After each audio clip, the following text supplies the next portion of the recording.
Bismillahirrahmanirrahim. Alhamdulillah Rabbil Alamin. Wassalatu wassalamu ala asyrafil anbiya'i wal mursalin Sayyidina wa maulana Muhammadin wa ala alihi wa sahbihi ajma'in. Allahumma salli wa sallim ala sayyidina Muhammadin al-fatihi lima ughliq wal khatimi lima sabaqa nasil haqqi bil haqq wal hadi ila siratikal mustaqim wa ala alihi wa sahbihi haqqa qadar miqdaril azim. Allahumma salli wa sallim ala nuril anwar wa sil asrar wa tilakil aghyar wa amtahi babil yasar sayyidina wa maulana Muhammadin al-mukhtar wa alil athhar wa ashabil akhyar adada ni'amil afdhalih. Rabbi shrah li sadri wa yassir li amri wa hlul 'uqdatam min lisani yafqahu qawli, amma ba'du.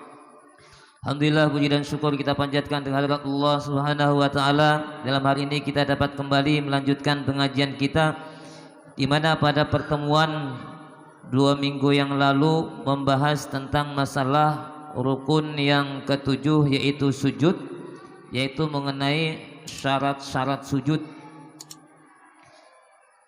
Kemarin disampaikan bahwa syarat sujud itu ada 9.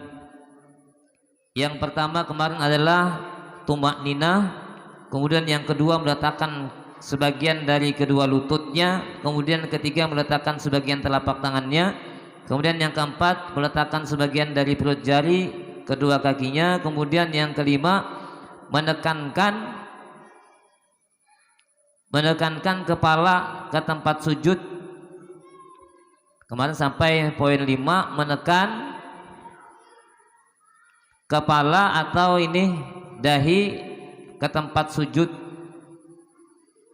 Kalau seandainya kemarin sujudnya itu adalah di tempat yang empuk, atau di sini dikatakan di tempat di atas kapas atau sesuatu yang empuk, atau di atas tilam alasnya, maka sebagai salah satu bentuk bukti bahwa kita itu menekan dahi kita ke tempat sujud, maka di posisi bekas tempat sujud itu ada bekas tanda semacam tak dalam sedikit atau berlubang. Itu artinya kita menekan. Tapi kalau seandainya hanya ta'andak wara misalnya, di tempat yang sudah empuk, yang lembut, tetapi hababaya ta'andak aja, berarti itu tidak memenuhi syarat yang kelima. Artinya memang benar-benar ditekan pada bagian dahi. Di sini dikatakan kalau sujud di atas kapas maka wajib menekankan dahinya sampai kelihatan bekas dahi, dan bekas ini dapat dilihat pada tangan kalau tangan diletakkan di bawah kapas. Jadi bekas tangan pun juga kelihatan. Sedangkan untuk menekan anggota yang lainnya, yaitu yang 6, tidaklah wajib. Jadi yang wajib menekankan itu adalah pada bagian dahi. Untuk lutut itu kada apa-apa, untuk kaki juga kada apa-apa. Ini yang dipegang oleh Syekh Ibnu Hajar di dalam kitab Tuhfah. Nah, kemudian oleh Syekh Khatib Sarbaini dalam kitabnya Mughni, dan oleh Syekh Ramli dalam kitabnya Nihayah. Jadi sama nih. Jadi sama keterangan Ibnu Hajar dalam Tuhfah, kemudian Syekh Khatib Sarbaini dalam kitabnya Mughni, dan Syekh Ramli dalam kitabnya Nihayah sama. Artinya beliau sama-sama yang namanya menekankan itu tadi adalah benar-benar menekan dahi, sehingga ketika tempat sujudnya itu di tempat yang empuk, atau di sini istilahnya di atas kapas, maka berbekas belubak. Tapi kalau nya di tehal kada ka belubak, paling dahi kita yang bincul. Nah, misalnya kan kalau tikin mana yang kada bulbak juga nyata di tehal. Nah. Tetapi berbeda dengan apa yang dipegang oleh Syekhul Islam dalam kitabnya Syarah Minhaj. Nah, jadi beda pendapat dilan. Tapi yang ketiga ulama tadi seperti itu. Tapi Syekhul Islam dalam Syarah Minhaj tidak seperti itu menjelaskan. Kemudian syarat yang keenam, tidak membungkuk melainkan karena hendak sujud. Nah, jadi tujuan membungkuk tadi tidak ada tujuan lain selain tujuan untuk tujuan sujud. Nah, sama ketika ruku kemarin tuh, Kalau nya kada sengaja misalnya tertunduk langsung ruku, maka rukunya pun tidak dikatakan dengan sengaja, berarti ada tujuan lain di balik tunduknya tadi. Nah, sama ini ketika sujud tidak ada tujuan lain niat itu kecuali untuk sujud. Kalau seandainya ada tujuan lain, maka di sini dikatakan tidak memenuhi apa yang disyaratkan. Misalnya di sini jatuh tertiarap dan i'tidal dan mukanya tepat di atas sujud tanpa dikehendakinya, maka tidaklah memadai yang seperti itu sebagai sujud. Artinya kada sengaja nih,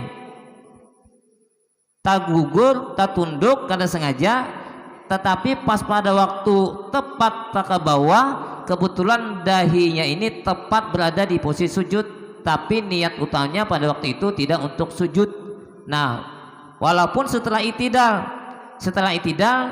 tapi mungkin lama nangkai apa misalnya kan, mbah garing kan misalnya malin tuhut, lalu kada sengaja langsung tertunduk pas tepat berada dahi ini di tempat sujud, walaupun niatnya bukan untuk sujud, maka di sini dikatakan bukan dikatakan sebagai memenuhi syarat sebagai sujud.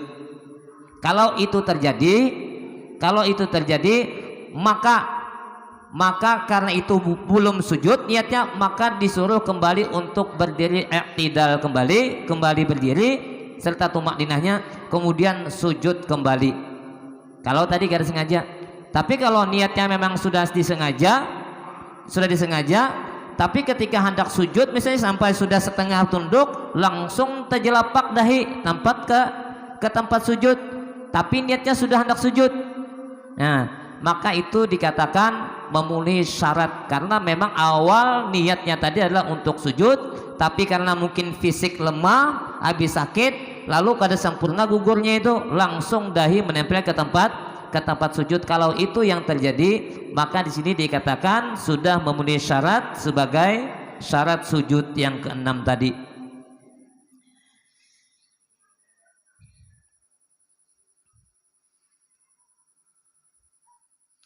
Sementara itu Syekh Ibnu Hajar di dalam kitabnya Tuhfah mengatakan dia keluarkan dari kata jatuh dari tidak ialah terjatuh dari membungkuk ke tempat sujud.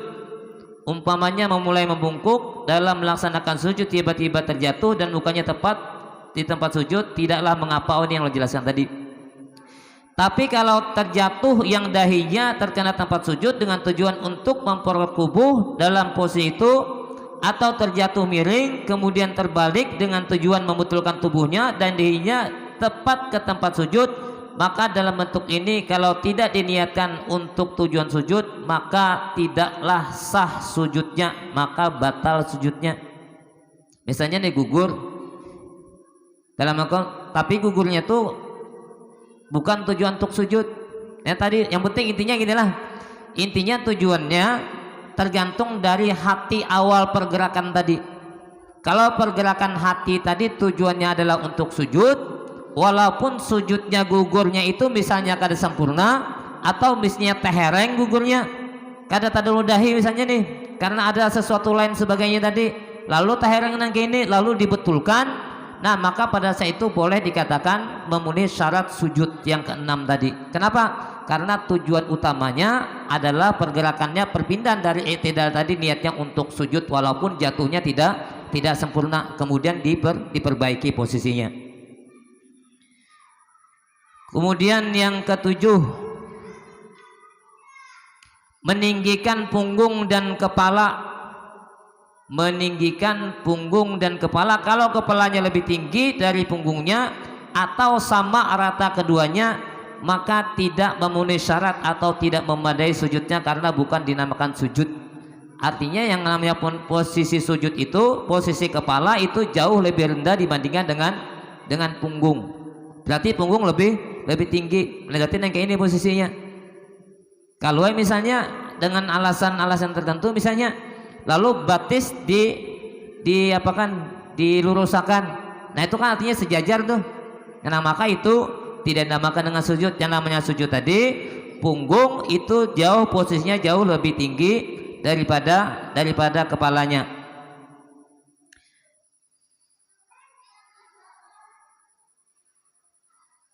Tetapi kalaunya misalnya dalam keadaan posisi darurat, misalnya dalam keadaan di kapal sujud lalu gelombang ganal, nah ini kan keadaan lain lah, keadaan emergensi.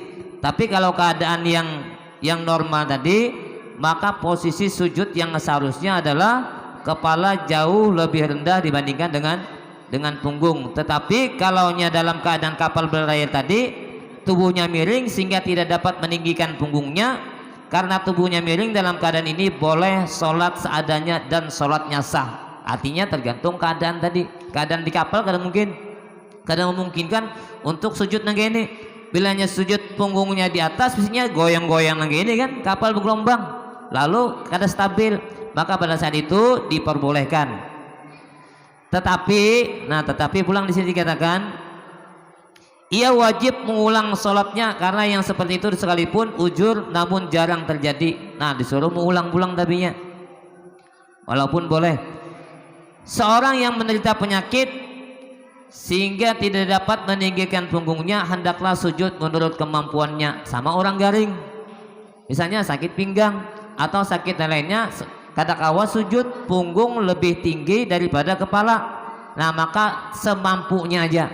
Nah, itulah Islam tuh, la yukallifullahu nafsan illa wus'aha. Allah tidak akan memberikan satu beban kepada seorang hambanya kecuali sesuai dengan kemampuannya.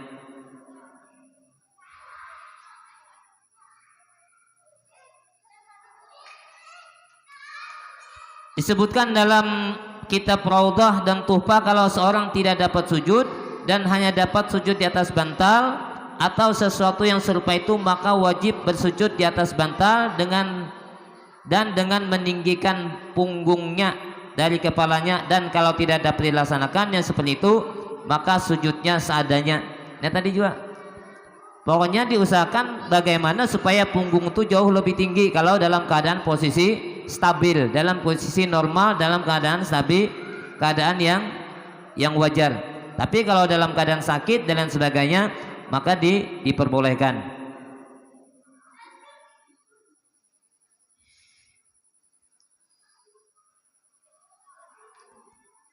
Kemudian Syekh Ramli mengatakan bahwa hal seperti itu sunat bukan wajib, karena tidak didapat sujud di atas sesuatu yang dibawanya yang dapat bergerak atau tubuhnya bergerak.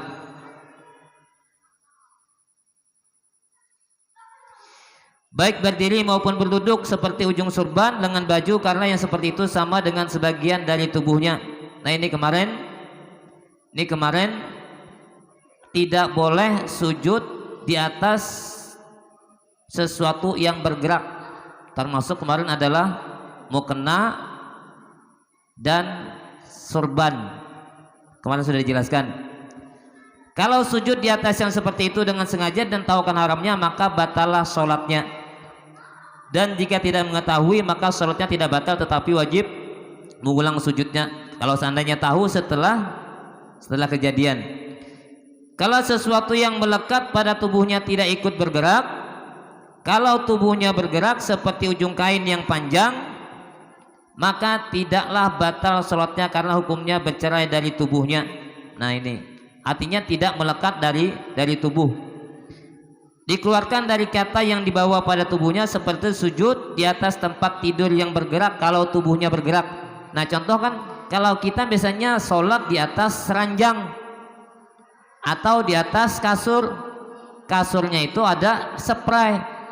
Nah, ketika kita sujud itu kan biasanya kalau tilamnya itu yang beper itu kan bergerak, maka yang bergerak tadi, baik itu bantal yang di tempat kita jadikan sujud, ataupun spray yang dijadikan tempat sujud, ataupun sesuatu yang lainnya bergerak, itu bukan bagian dari tubuh, artinya boleh.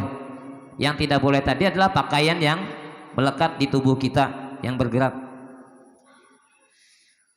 Kemudian juga di sini dikatakan boleh sujud di atas kayu yang dibawa di tangannya, atau kipas, atau sapu dan sebagainya. Nah, kemudian Ibnu Hajar dan Syekh Ramli berbeda pendapat tentang sesuatu yang bergerak karena tubuhnya ikut bergerak. Apakah yang dimaksud bergerak di sini ialah bergerak dengan sendirinya tanpa digerakkan, Inilah arti yang dipegang oleh Syekh Ibnu Hajar dalam kitab Tuhfah. Atau yang dikehendaki bergerak itu ialah bergerak dengan sendirinya atau digerakkan. Ini juga yang dipegang oleh Syekh Ramli di dalam kitab Nihayah. Sesuai dengan yang dipegang oleh Ibnu Hajar, bahwa seseorang yang sholat duduk dan sujud di atas sesuatu yang lekat pada tubuhnya, dan kalau tubuhnya bergerak maka sesuatu tadi tidak ikut bergerak. Jika sholat berdiri kemudian bergerak, sesuatu tadi ikut juga bergerak, maka memenuhi syarat sujudnya dan sah sholatnya. Nah, ini pulang kalau seandainya sujud di atas benda yang tajam. Bahasanya kita nih sujud, ternyata di tempat sujud itu ada sesuatu yang tajam yang mungkin bisa memberikan mudarat bagi dahi kita. Nah, kalau kita niatnya sudah sujud, kalau seandainya kita tekan, maka berbahaya dahi. Kalau kita hendak memindah dahi kita, sementara dahi kita sudah menyentuh tempat sujud, berarti kita sudah sujud itu. Kalau hendak bergeser, misalnya sujud pertama nih, hendak bergeser ke kanan atau hendak bergeser ke kiri, tapi dahi ini sudah melekat di tempat sujud, maka pada saat itu kalau hendak pindah tidak diperbolehkan mengangkat dahi dari tempat sujud. Kalau boleh itu digeser aja, digesek. Ini dahi nempel, maka digerakkan gini. Tapi menggerakkan ke kanan, menggerakkan ke kiri atau ke kanan, itu tidak boleh dahi ini lepas dari tempat sujud. Artinya jangan sampai lepas lengket. Kalau misalnya terangkat dari tempat sujud lalu pindah ke kanan, maka itu dikatakan sebagai salah satu tindakan menambah sujud. Kalau itu yang terjadi, maka batalah sholatnya. Nah, jadi kalau hendak bergeser ke kanan misalnya, maka jangan sampai ini lepas dari tempat sujud, geser aja, menghindari sesuatu misalnya, tapi terlanjur sudah ada di lantai.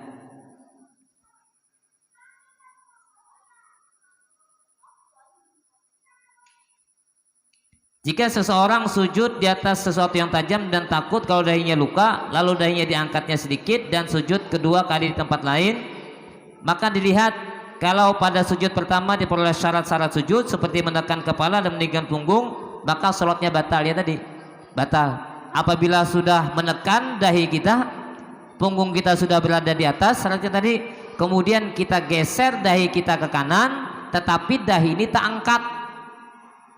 Nah, tak angkat pada saat itu, maka kita letakkan kembali, maka batal sholat kita.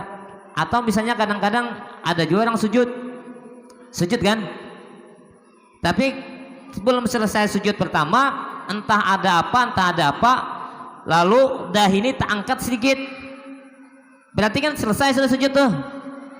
Nah, posisi sudah menekan, membaca subhanallahil a'la wa bihamdi cuma satu kali, tak angkat sedikit dahi, punggung sudah naik ke atas, tak angkat sedikit dahi, kemudian diulanginya lagi, tunduk pulang dia, tidak duduk di antara dua sujud. Nih sujud, tak tekannya sudah, baca tasbih tadi sekali, lalu kemudian nangke apa, tak angkat dahi, diandaknya pulang.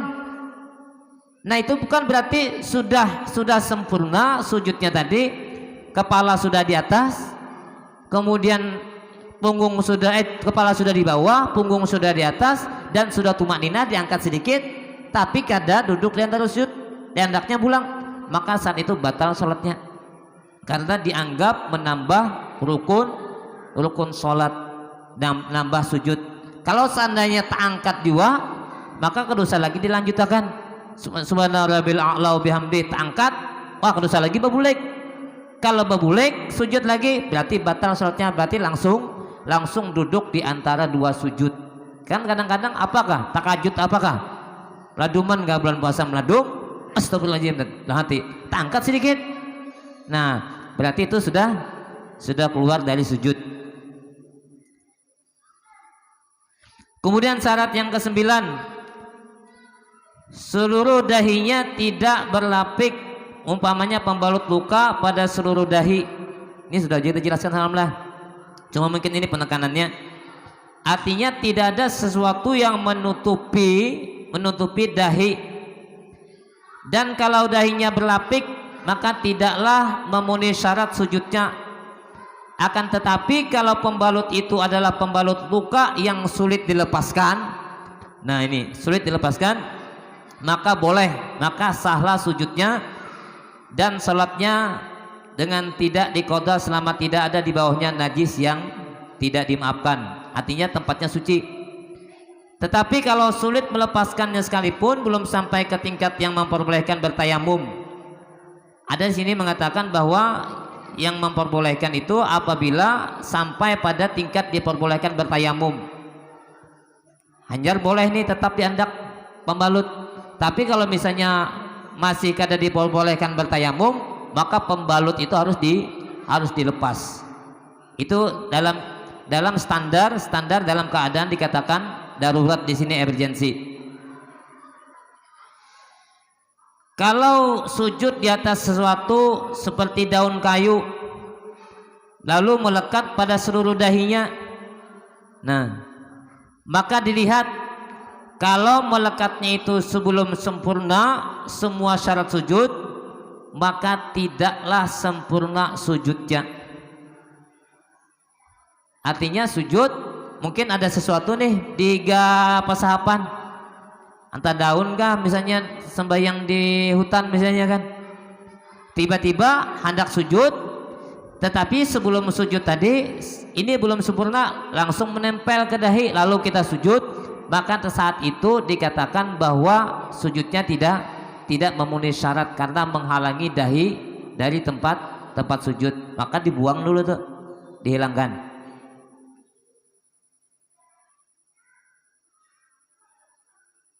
Tetapi jika menempelnya itu sesudah sempurna syarat sujud, maka memadailah atau memenuhi syaratnya sujudnya yang pertama. Akan tetapi wajib menghilangkan daun yang melekat pada dahinya sebelum sujud yang kedua, agar sujud keduanya sah. Yang pertama biarnya sudah terlanjur, yang kedua harus dihilangkan.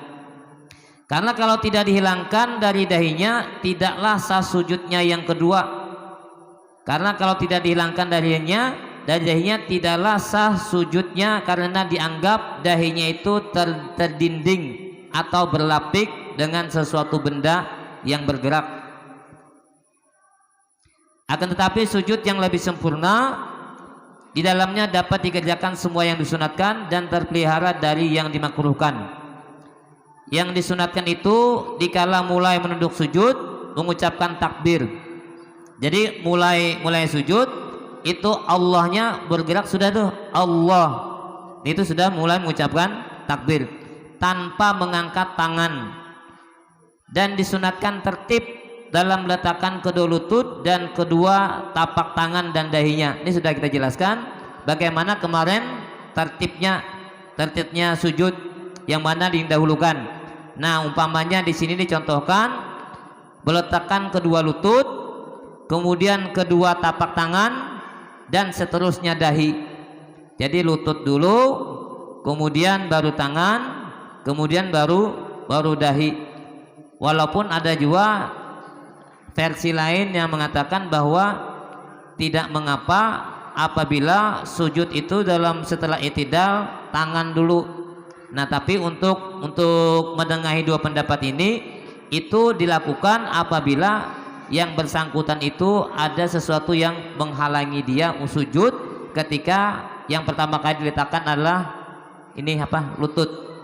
Artinya ada penyakit tertentu, lalu pada kau mandak lutut berdahulu, lalu tangan berdahulu. Nah, itu pengecualian. Kalau seandainya tidak sesuai dengan urutan tadi, maka dikatakan di sini hukumnya makruh, sebagaimana disebutkan di dalam kitab Al-Um. Dan sunat meletakkan kedua tapak tangan bertepatan dengan kedua bahu, serta telapak tangan dibuka karena digenggam, dan jari-jarinya diluruskan serta dirapatkan. Berarti rapat, lurus, menghadap ke arah kiblat. Jadi bukan kayak ini, berarti jari dirapatkan. Di sini dikatakan tidak wajib meletakkan hidung, namun sunat saja. Karena meletakkan hidung itu diperselisihkan ulama tentang hukum wajibnya.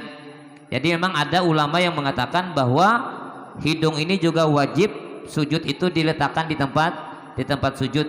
Tapi di sini dikatakan dalam Sabilul Mu'tadin hukumnya cuma sunat. Karena yang dipahami makruh adalah meletakkan hidung, karena dan sunat meletakkan hidung bersama-sama dengan meletakkan dahi.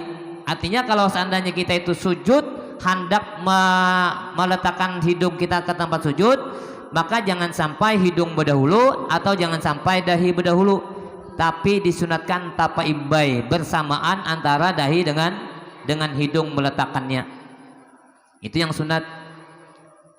Jangan dahi berdahulu, hanya hidung. Dan sunat meletakkan hidung bersama-sama dengan dahi, dan sunat merenggangkan kedua lutut sekedar sejengkal. Nah, ini lutut sejengkal keduanya dalam keadaan tertutup, karena makruh membuka lutut seperti yang diterangkan dalam kitab Tuhfah. Ini bagi laki-laki, tapi kalau bagi perempuan maka dirapatkan. Dan sunat merenggangkan kedua tumit sekedar sejengkal, serta keluarnya dikeluarkan dan dari ujung kainnya dan lagi terbuka. Dan jika tidak memakai sepatu, serta dihadapkan ujung jari ke arah kiblat karena mengikuti apa yang dilakukan Rasulullah SAW. Jadi ini pun juga lah dua pendapat. Ada yang mengatakan bahwa kedua tumit itu dirapatakan, itu kata salah juga lah. Tapi kalau di Sabilul Mu'tadin sini dijelaskan bahwa itu direnggangkan kedua tumit sekedar sejengkal, kurang lebih satu kilan. Ini kalau dalam Sabilul Mu'tadin. Tapi dalam riwayat yang lain ada juga mengatakan yang dirapatakan, artinya sama-sama mempunyai dasar. Nah, yang perlu diperhatikan di sini adalah mengenai jari kaki.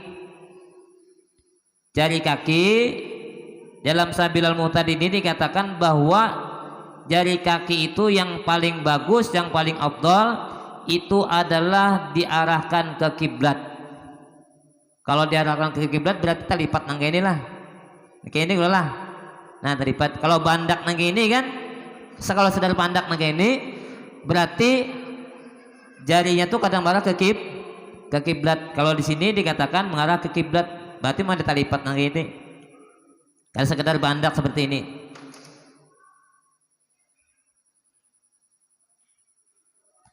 Sunat bagi laki-laki merenggangkan perut dari pahanya. Nih, paha dan perut jangan menyatu dengan perut. Paha direnggangkan. Dan merenggangkan kedua siku, jangan dikapit kecuali perempuan. Nah, kalau perempuan dikapit. Kedua siku dari dada samping, dan sujud dan ruku karena mengikuti perbuatan Rasulullah Shallallahu Alaihi Wasallam. Tetapi bagi perempuan sunat, dan bagi orang yang banci, nah ini banci, bagi perempuan dan banci itu disunatkan merapatkan perut dan pahanya dalam sujud. Nah, banci, bencong, suruh merapatkan paha dengan perut. Kalau merasa laki-laki jangan gitu ya, tapi kalau merasa bencong rapatakan aja gitu. Singgung banyak bilang, bah ini tuh rapat ya, lihat jangan-jangan bencong gitu ya, jangan jualan. Nah, di sini dikatakan bagi bencong, bagi banci maka sunat dirapatakan antara perut dan pahanya. Merapatkan siku dengan dada samping dalam sujud dan ruku. Nah, ruku kayak itu juga. Karena dengan cara seperti itu dapat menutup tubuhnya dan lebih berhati-hati. Seperti itu juga berlaku bagi orang yang sholat dalam keadaan tidak memakai pakaian dalam. Di sini bahasanya telanjang. Orang yang kadang memakai pakaian dalam misalnya nih sujud, ruku, maka dirapatkan. Wallahu a'lam bishawab. Al-Fatihah. A'udzubillahi minasyaitonir rajim. Bismillahirrahmanirrahim. Iyyaka na'budu wa iyyaka nasta'in ihdinas siratal mustaqim siratal ladzina an'amta 'alaihim ghairil maghdubi 'alaihim waladdallin. Amin. Bismillahirrahmanirrahim. Alhamdulillahirabbil alamin. Allahumma shalli 'ala sayyidina Muhammad wa 'ala ali sayyidina Muhammad. Allahumma ij'alna wa ij'al auladana min ahlil ilmi wal khair wa la taj'alna wa min ahlil dhair. Allahumma ja'al jam'ana hada jam'an marhuma wa ja'al tafarruqana min ba'di tafarruqan ma'suma wa la tada' fina wa la ma'ana syaqiyya wa la mahruma. Rabbana atina fid dunya hasanah wa fil akhirati hasanah wa qina adzabannar. Sallallahu alaihi wasallam Muhammadin wa ala alihi wa sahbihi wasallam. Alhamdulillahirabbil alamin.